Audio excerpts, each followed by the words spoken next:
කිසිවෙකුට සමකරන හැකි ලංකාවේ විශාලතම ලැප්ටොප් එකතුව දැන් iMac LK අපෙන්.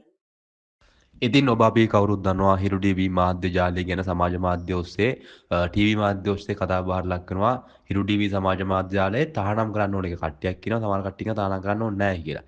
ඉතින් මේකත් එක්ක ආණ්ඩුව මොන වගේ තීරණයක් ගනීද මේකට මොකද හිරු ටීවී නාලිකාව ගැන වරින් වර ගොඩාක් කට්ටිය රංජන රාමනායක එහෙම පහුගිය දවස්වල කිව්වා මුන් බොරු කියන්නේ මුන් ඇත්ත කියන්නේ නැහැ මුන් කඩේ යනවා දේශපාලන ප්‍රශ්න වලට මල්ලියෝ බේරගන්න කියලා ඔන්න රටේ බහුතර මිනිස්සු ටිකක් කැමති පාඩම් කරනවට. ඒ කියන්නේ 100ට රටේ ඉන්න මිනිස්සුගේ 80ක් විතර කැමති.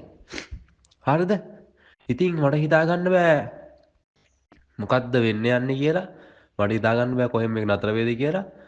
හිරු ටීවී එකට ඒ වගේ දෙයක් වුණොත් හිරු ටීවී එක අපරාධ ඉතින් ඒ කියන්නේ දේශපාලන පක්ෂ වලට කඩ යන්නේ නැතුව පාඩුවේ ළමං වැටි කරන් හිටියන ලස්සනට ඕක වෙන්නේ නැහැ.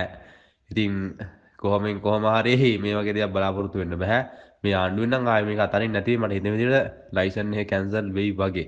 ඉතින් ඔබටත් මේක හිතන අදහස පහතින් දක්වන්න අමතක කරන්න එපා. කිසිවෙකුට සමකරන හැකි ලංකාවේ විශාලතම ලැප්ටොප් එකතුව දැන් iMac LK අපෙන්.